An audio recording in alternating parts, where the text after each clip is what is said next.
When 17-year-old Mercy discovered her dying adoptive father had once been her family's enemy, she faced an impossible choice between revenge and forgiveness.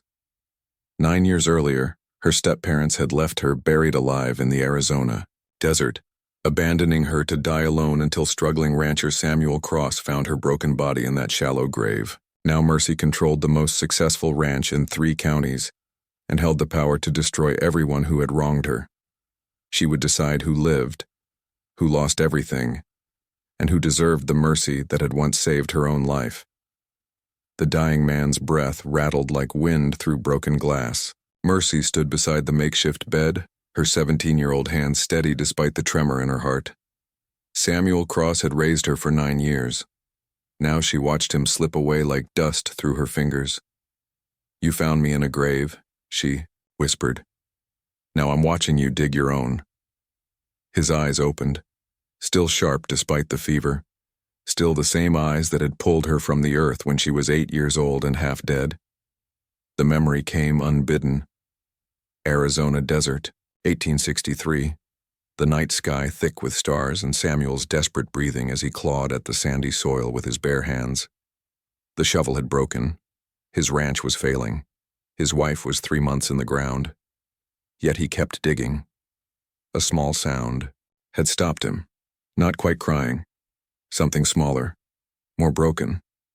Mercy remembered the feeling of dirt in her mouth, the weight of earth on her chest, the carved words on the tree above her shallow grave. Her step-parents had left those words like a headstone, like she was already dead. Samuel had stared down at her that night, 8 years old, covered in dirt and blood, her dress torn, her eyes defiant even as her body failed. He could have walked away, should have walked away. His ranch was dying, winter was coming. His debts were piling like storm clouds. One mouth to feed was already too many. But something in her eyes had reached him, some recognition of shared abandonment. He had lifted her from that grave like she weighed nothing, carried her to his horse, wrapped her in his coat. The ride back to his ranch had taken 2 hours. She had not spoken once. The first weeks were harder than the digging. Mercy barely ate, rarely spoke. She watched everything with those calculating eyes. Samuel wondered if saving her had been his final mistake. Then he found her in his dead wife's study. Reading, not just looking at pictures. Reading the actual words. Her small finger traced across the lines of his wife's journals. Her lips moved silently as she absorbed each sentence. Samuel had never met a child like her. Certainly never met one who looked like her and could read like that. It was dangerous knowledge, the kind that got people killed. "Where did you learn that?" he asked. "My father." Her voice was small but clear. "Before he died." Samuel's wife had kept meticulous records. Every debt, every failed crop, every loan that would never be repaid. Mercy had been reading them all. "We're going to lose the ranch," she said. It wasn't a question. Samuel sat heavily in his wife's chair. "Yes." Mercy closed the journal. Her small hand smoothed the leather cover. "Not if we're smart about it." Over the following days, she showed him things he had never seen. Patterns in his wife's numbers, opportunities hidden in the debts, ways to turn their failing cattle operation into something that might survive. She had been calculating their chances while he had been digging their graves. "You're not just any child," Samuel said one evening as they worked by lamplight. "No," Mercy agreed. "I'm not." She had learned to read from her father, a man named Elijah Freeman, a cavalry scout who had died serving his country, a man whose name still carried weight in certain circles. But she was also the child someone had wanted dead, buried in an unmarked grave, erased from the world completely. Samuel studied her face in the flickering light, the intelligence there, the determination, the carefully hidden pain. "Why did they try to kill you?" he asked. Mercy's eyes met his, old eyes in a young face. Because of what my father knew, what he might have told me. Samuel understood then. This wasn't just about an unwanted child. This was about secrets, about powerful people who needed certain truths buried forever. "We make a good team," he said finally. Mercy nodded. "We do." They shook hands across his wife's desk. A partnership born from desperation and watered with shared loss. Neither of them spoke about the future. Neither mentioned the dangers that would come. But something had shifted in that moment. Some invisible line had been crossed. Samuel Cross had pulled Mercy from a grave. Now she would pull him from his own slow death. They would save each other or damn each other. The choice was made in silence, in the space between heartbeats, in the recognition that some bonds are forged in dirt and darkness and emerge stronger than steel. Outside, the Arizona wind howled across the desert. It carried the scent of distant storms, of changes coming whether they were ready or not. Inside, a dying rancher and a discarded child began planning their survival. They had nothing but each other and the fierce determination to prove that thrown-away things could still grow. The grave had given up its secret. Now they would see what else the desert might yield. 9 years had passed like seasons through, drought and plenty. The Cross Ranch sprawled across 3 counties now, the most successful operation in Arizona territory. What had started as desperation between a dying rancher and a buried child had grown into something neither had dared imagine. Mercy stood on the porch at 17. Her hands bore the calluses of hard work. Her eyes held the sharp intelligence that had saved them both. She watched the horizon where dust clouds meant riders approaching. Samuel emerged from the barn. His hair had gone silver, his back bent slightly under the weight of good years and hard choices. But his eyes remained clear, focused. The riders resolved into shapes. 3 men on horseback, expensive clothes, clean boots. The kind of men who never touched dirt unless they owned it. Jacob Morrison rode in the center, cattle baron, landowner. The man who had been circling their success like a vulture for the past 2 years. Samuel's jaw tightened. Mercy descended the porch steps. They stood together as the riders approached, united in the way that only shared struggle could forge. Morrison dismounted with practiced ease. His smile was wide and empty. His eyes calculated the value of everything they could see. "Samuel Cross, Miss Mercy." He tipped his hat with mock courtesy. "Beautiful spread you've built here." Samuel said nothing. Mercy's silence was sharper than words. "I'll cut straight to business." Morrison adjusted his gloves. "I'm prepared to make you both very wealthy. Triple what this land is worth." The offer hung in the air like smoke from distant fires. Too generous, too clean, too dangerous. "Not interested," Samuel said. Morrison's smile never wavered. "Perhaps you should reconsider. Land ownership can be such a complicated matter, especially when the paperwork gets scrutinized." The threat was soft as velvet, hard as iron. Mercy felt something cold settle in her chest, the same feeling she had experienced in that grave 9 years ago. The sensation of earth closing over her head. "Meaning what exactly?" she asked. Morrison's attention shifted to her. His gaze lingered in ways that made her skin crawl. "Meaning that sometimes what we think we own isn't legally ours at all." Samuel's hand moved closer to his side, not quite reaching for his weapon, not quite pulling back either. "You questioning my claim to this land?" "Not questioning, investigating." Morrison's tone remained pleasant, conversational. "Fascinating what you find when you dig deep enough into county records." The words hit like physical blows. Someone had been digging into their past, their secrets, their carefully constructed legitimacy. Carlos emerged from the stable. The Mexican vaquero had been with them for 6 years. His presence steadied the air. Behind him came Chen from the kitchen, Little Crow from the trading post, their chosen family gathering without words or signals. Morrison noticed the gathering crowd. His smile tightened slightly. "Think about my offer," he said. "Generosity has its limits." He remounted with fluid grace. His men followed suit. They rode away at a leisurely pace, confident in their power, certain of their victory. The dust settled slowly. The silence stretched longer. "How much does he know?" Mercy asked. Samuel stared at the retreating figures. "Enough to be dangerous." That night, Mercy sat in her father's study. Not Samuel's father, her real father, Elijah Freeman, the cavalry scout whose name she had finally claimed, whose military records she had spent 2 years tracking down. The documents spread across. The desk told a story. Her father had been more than a scout. He had been an investigator, tasked with rooting out corruption in territorial land grants. His final report had never been filed. He had died before completing his investigation, but his notes remained, hidden in military archives, forgotten by everyone except his daughter.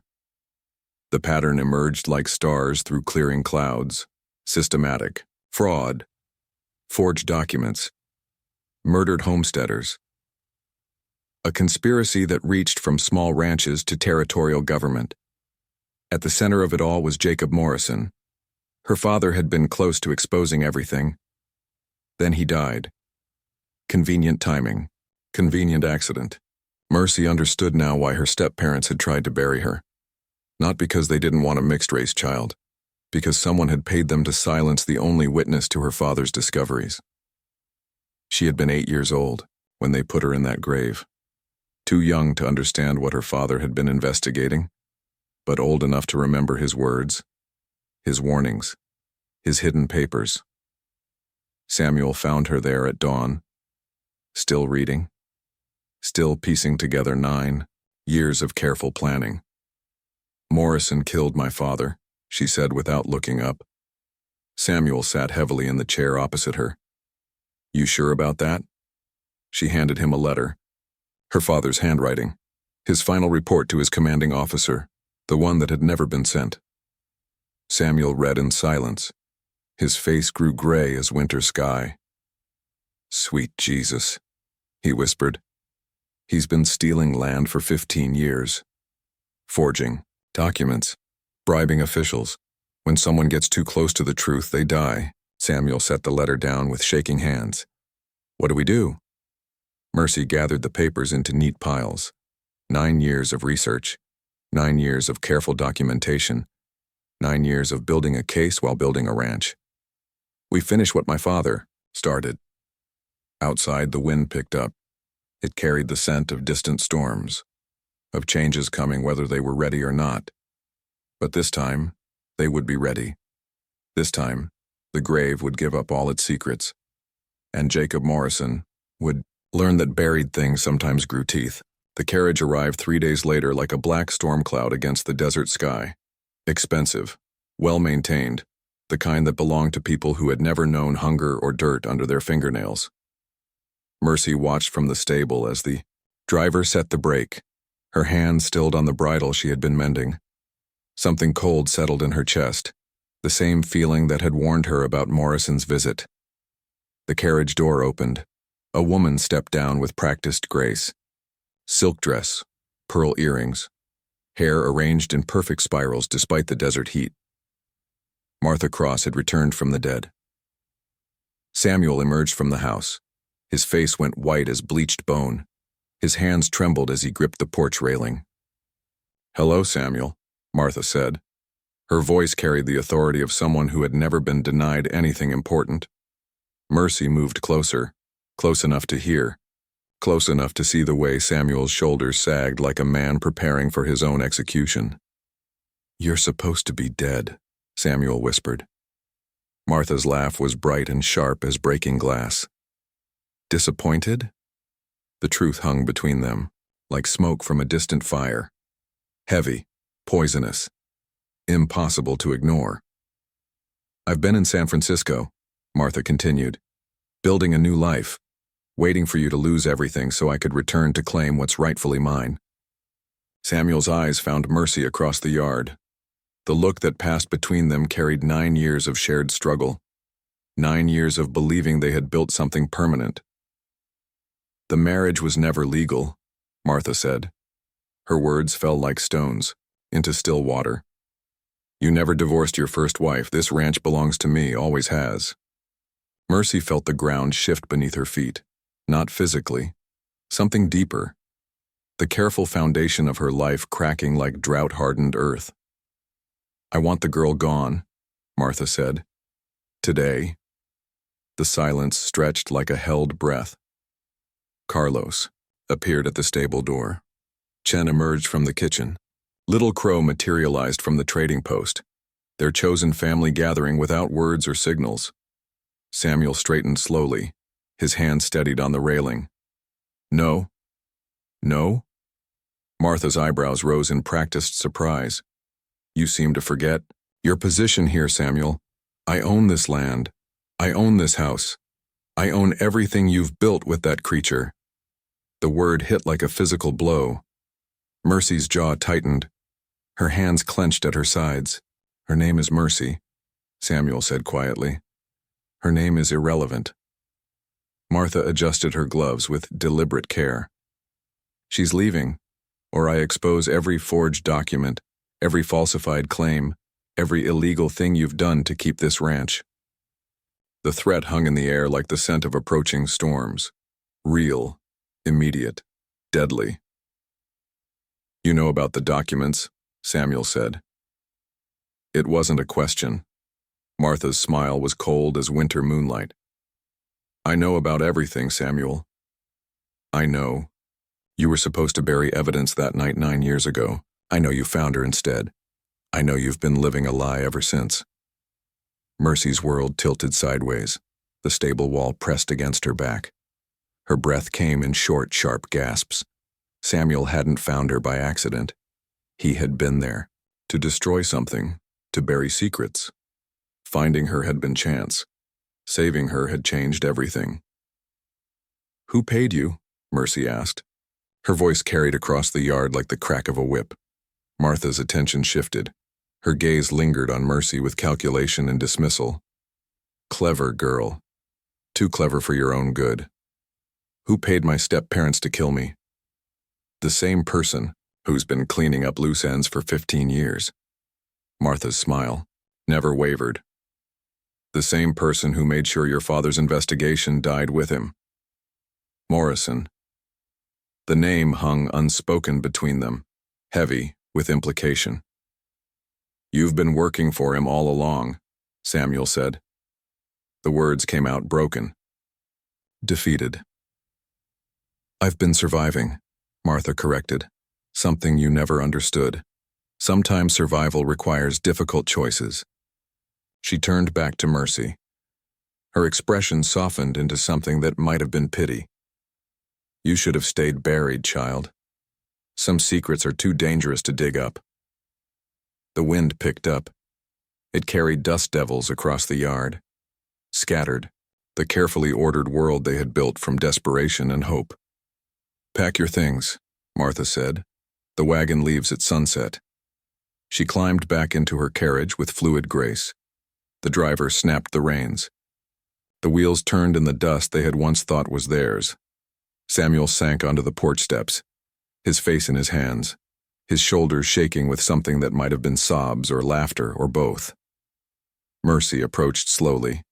Each step felt like walking on broken glass. You were supposed to bury evidence, she said. Samuel looked up. His eyes were red-rimmed, hollow. Your father's final report. Morrison wanted it destroyed. But you found me instead. You were dying. I couldn't leave you. The truth settled between them like dust after a storm. Complicated, painful, irreversible. Everything we built, Mercy said, was built on lies. Samuel's voice was barely a whisper. She sat beside him on the steps. Their shoulders touched. 9 years of shared struggle compressed into a single moment of understanding. What now? She asked. Samuel stared at the horizon where Martha's carriage had disappeared. His hands had stopped shaking. His breathing had steadied. Now we finish what we started. The sun moved across the desert sky. Shadows lengthened like reaching fingers. Somewhere in the distance, a storm was building. But storms, Mercy had learned, sometimes cleared the air. The courthouse steps were worn smooth by decades of feet seeking justice. Mercy climbed them slowly. Each step felt like walking toward her own execution. Behind her, Samuel's breathing came in short, painful gasps. His heart was failing under the weight of what they were about to do. The courtroom filled with faces. Some curious, some hostile, all waiting to see if a mixed-race girl and a dying rancher could bring down the most powerful man in 3 counties. Morrison sat in the front row.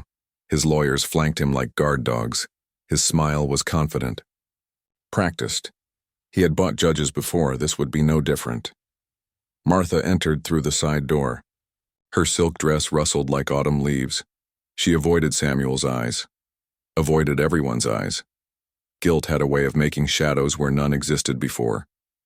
Judge Whitman called the court to order. His voice carried the authority of someone who had spent decades deciding other people's fates. Mercy wondered if he could be bought, wondered if they were walking into an elaborate trap.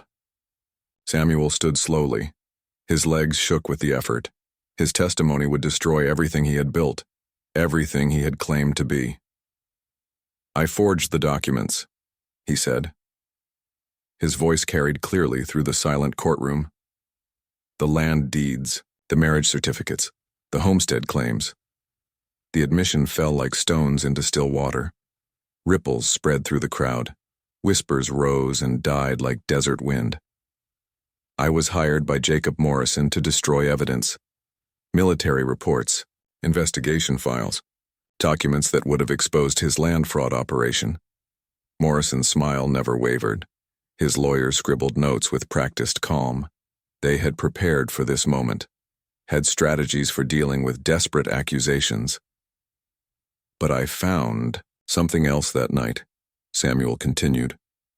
"A child, buried alive, left to die because her father had discovered the truth about Morrison's crimes." Mercy felt every eye in the courtroom turn toward her, the weight of their attention pressed down like summer heat. Some faces showed curiosity, others disgust. A few held something that might have been sympathy. She stood slowly. Her legs felt steady despite the tremor in her heart. 9 years of preparation had led to this moment. "My name is Mercy Freeman," she said, "daughter of Elijah Freeman, cavalry scout, military investigator." She produced the documents. 9 years of careful research, military records, land deeds, bank transfers, financial records, every piece of evidence her father had gathered before his death. "My father was investigating systematic land fraud in Arizona territory. He discovered that Jacob Morrison had been forging documents, bribing officials, and murdering homesteaders for 15 years. The courtroom erupted. Voices rose like competing storms. Judge Whitman's gavel cracked like thunder. Morrison's confidence cracked slightly. His lawyers huddled around him, like vultures around carrion. Whispered conferences, urgent strategies. Mercy continued her testimony with quiet precision. Each document told part of the story. Each witness statement added another layer of truth. The pattern emerged like stars, through clearing clouds. Murder, fraud, conspiracy, a web of corruption that reached from small ranches to territorial government. Samuel's heart gave out during the lunch recess. He collapsed in the courthouse hallway like a tree finally surrendering to the wind. Mercy knelt beside him as his breathing slowed. "Did we do it?" he whispered. "We did it," she said. His hand found hers, calloused fingers squeezing with the last of his strength. "I'm sorry for everything." "You saved me," Mercy said. "Twice." Samuel smiled. His eyes closed. His breathing stopped like winter settling over the desert. The trial continued, without him. Morrison's empire crumbled as witness after witness confirmed Mercy's evidence. Bank records showed the pattern. Military files revealed the scope. Land deeds exposed the systematic theft. The verdict came after 3 days of testimony. Guilty on all counts, Morrison would spend the rest of his life in territorial prison. His assets would be seized, his victims compensated. Martha deeded the ranch to Mercy before returning to San Francisco. Her last act carried the weight of confession and absolution. She had chosen survival over conscience. Now she would live with both. 5 years passed like seasons through drought and plenty. The Cross Ranch became a beacon for displaced families across the territory, a place where thrown-away people could build something permanent. Mercy stood at Samuel's grave on a morning when the desert wind carried the scent of distant storms. The headstone was simple, honest.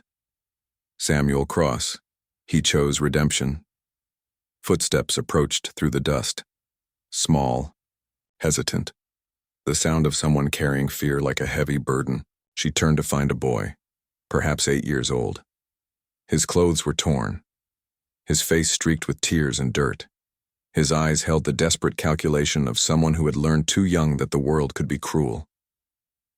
"Ma'am?" His voice was small but clear.